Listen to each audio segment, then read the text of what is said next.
Good morning sir. ഇന്നോട് വരാൻ കഴിഞ്ഞതും അത് ഈ ജോബാസ് ട്രാക്കിന്റെ ഒരു ഭാഗ്യമായിട്ട് കരുതുന്നു. ആസ് സർ ഒരു വെറ്ററൻ വാരിയറാണ്. സർ സർവീസിൽ ചേർന്ന കാര്യം, സർവീസിലുള്ള അനുഭവം വരും തലമുറയ്ക്കും പാസ് ചെയ്ത് കൊടുക്കാനുള്ള നല്ല നല്ല മെസ്സേജസ് സാറിൻ്റെ കയ്യിലുണ്ടാവുമെന്നറിയാം. അതെല്ലാം പ്രതീക്ഷിച്ചുകൊണ്ട് സാറിൽ നിന്ന് കുറേ കാര്യങ്ങൾ എക്സ്പെക്ട് ചെയ്തുകൊണ്ട് സാറിനെ തന്നെ ഇൻട്രൊഡ്യൂസ് ചെയ്ത്. എൻ്റെ പേര് ജയധരൻ. ഞാൻ 1944 സാധാരണ കുടുംബത്തിൽ ജനിച്ച് പഠിച്ച് SLC പാസ്സായതിനു ശേഷം 64 ഞങ്ങൾ 3 പേര് കൂടി എയർഫോഴ്സിൽ ചേരാനായിട്ട് പോയി. ബോംബെയിൽ നിന്ന് റിക്രൂട്ടായി.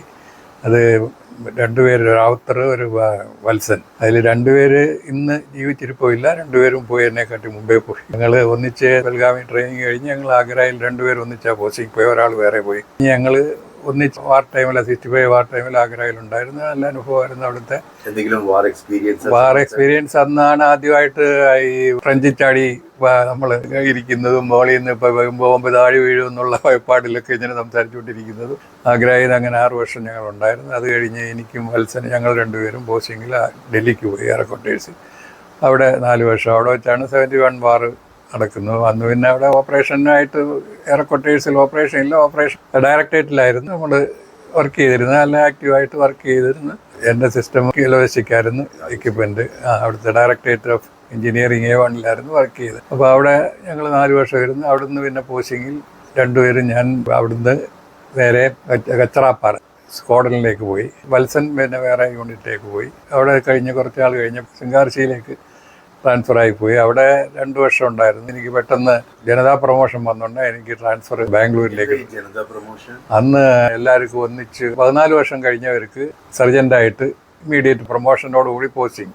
ടൈം ബാർ പ്രൊമോഷനായിട്ട് ആദ്യമായിട്ട് അങ്ങനെ ഒരു പ്രൊമോഷൻ വരുന്നത്. ജനതാ പ്രൊമോഷൻ എന്നാണ് അതിന് പറഞ്ഞിരുന്നത്.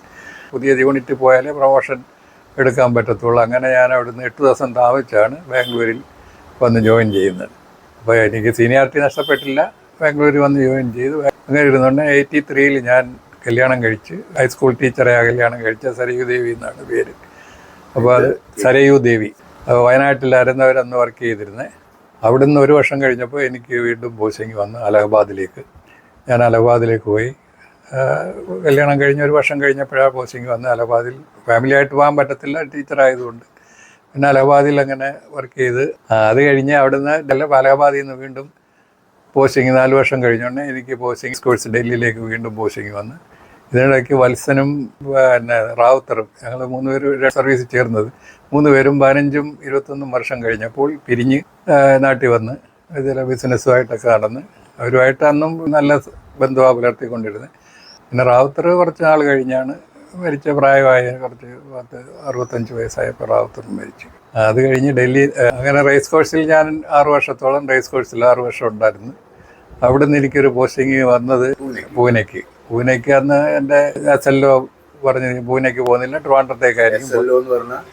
Senior logistic officer wing കോരുതാണ്.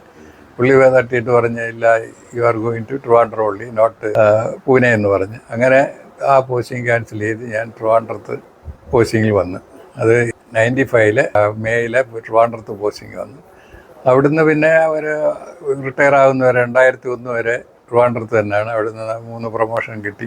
AW ആയിട്ട് വന്ന് വാറണ്ട് ഓഫീസർ, MWO, അത് കഴിഞ്ഞ് ഓണററി ഫ്ലൈയിങ് ഓഫീസറായിട്ട് 2001 റിട്ടയർ ചെയ്ത്.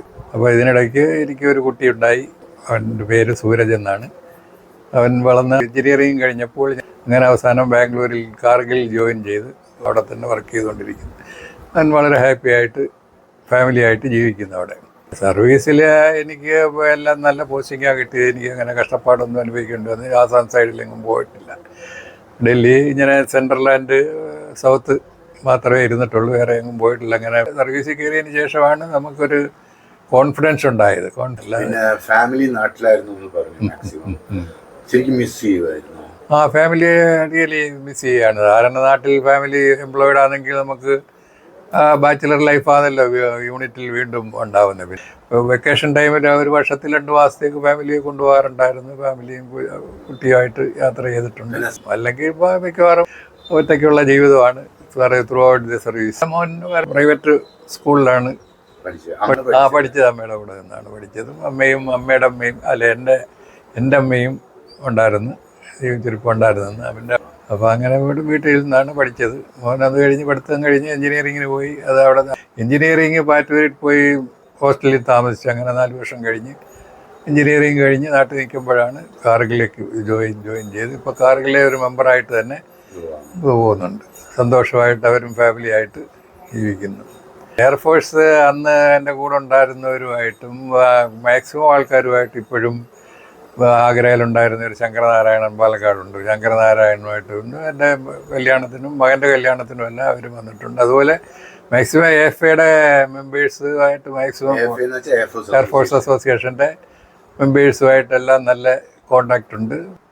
പഴയ ഫ്രണ്ട്സിനെ നല്ലൊരു സ്പിരിറ്റ് അത് കാണണമെന്നുള്ളൊരാഗ്രഹം. ഇപ്പോൾ ആരോഗ്യം മോശമായാലും പോയി അങ്ങനെയുള്ള സമയത്ത് പോകാനുള്ള ഒരു ഇൻട്രസ്റ്റ് ഉണ്ട്. നമ്മുടെ AFA ചാപ്റ്റർ പ്രസിഡന്റ് മധു എൻ്റെ ഒരു ക്ലോസ് ഫ്രണ്ടിന്റെ ബ്രദർ.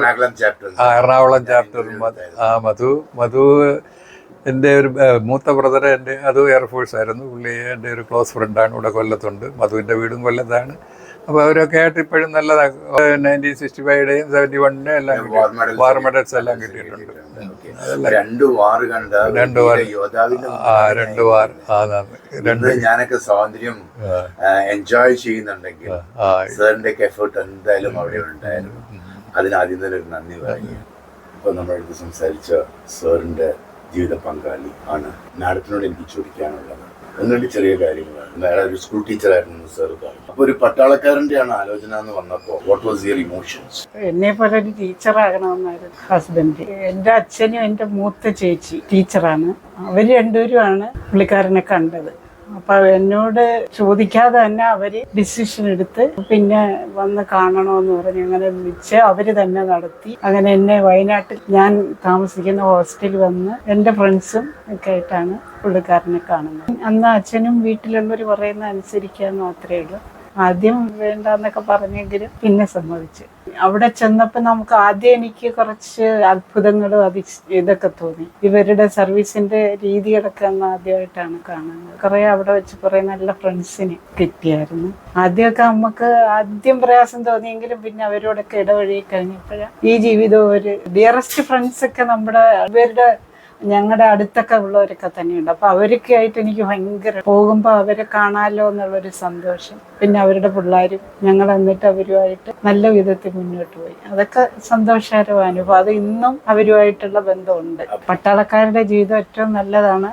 അവരെ ഒഴിവാക്കരുതെന്നേ പറയൂ. കാരണം ദേശസ്നേഹത്തിലാണെങ്കിലും അവര് നമ്മുടെ രാഷ്ട്രത്തെ നിലനിർത്തുന്നതും അവര് തന്നെയാണ്. ഏറ്റവും നല്ല ജീവിതമാണ് ഈ നമ്മൾ കണ്ടിടത്തോളം. പട്ടാള ജീവിതം കൂടെ താമസിക്കുന്നത് കുറെ കൂടെ നല്ലത്. പക്ഷെ നമ്മളിങ്ങനെ വല്ലപ്പോഴും പോയി ജീവിച്ചാലും പ്രയാസങ്ങളൊന്നുമില്ല. ഇന്നത്തെ കാലത്ത് മറ്റുള്ള ഡിപ്പാർട്ട്മെന്റിനേക്കാളും നല്ലത് നമുക്കൊരു അസുഖം വന്നു കഴിഞ്ഞാലും ഗവൺമെന്റിന്റെ ആനുകൂല്യങ്ങൾ CHS വഴിയൊക്കെ എല്ലാം കിട്ടും. വയസ്സായാലും നമുക്കൊരു എന്തെങ്കിലും ആവശ്യമുണ്ടെങ്കിൽ പഴയ കൂട്ടുകാർ ഓടി വരാനുണ്ട്. അങ്ങനെയൊക്കെയുള്ള നമുക്ക് ഒരുപാട് ഉപയോഗമുണ്ട് പട്ടാളക്കാരെ ശരി. അതുകൊണ്ട് ഒരിക്കലും ഞാൻ അവരെ അവോയ്ഡ് ചെയ്യാൻ പറയത്തില്ല. അവരെ സ്വീകരിക്കാനേ പറയുള്ളൂ. ഈ പട്ടാളത്തിൽ ചേർന്ന എയർഫോഴ്സ് ആയാലും നേവി ആർമി ആയാലും നമുക്ക് നല്ല ഒരു ഭാവി ഉണ്ടാകത്തില്ല. നമ്മളെ ട്രെയിൻ ചെയ്ത് നല്ല കോൺഫിഡൻ്റ് ആക്കുന്നവർ. അതിന് നല്ലത് ഈ പട്ടാളം തന്നെ. എയർഫോഴ്സ് ആയാലും നേവി ആർമി ആയാലും പട്ടാള ജീവിതമാണ് ഏറ്റവും നല്ല ഒരു നമുക്ക് ജീവിതത്തിൽ സപ്പോർട്ട്. എന്ത് പ്രയാസം വന്നാലും അത് പിടിച്ചു നിൽക്കും. അവര് പ്രയാസങ്ങളെ തരണം ചെയ്യാൻ. ഇപ്പൊ പട്ടാളത്തിൽ ചേരാൻ തന്നെ വലിയ പ്രയാസമായിപ്പോ. എന്നാലും കിട്ടിയാൽ അവോയ്ഡ് ചെയ്യരുത്. ജോപാസ് ട്രാക്കിന്റെ എല്ലാ സബ്സ്ക്രൈബേഴ്സിന്റെയും വ്യൂവേഴ്സിന്റെയും പേരിൽ നന്ദി പറയുന്നു. And A proud salute four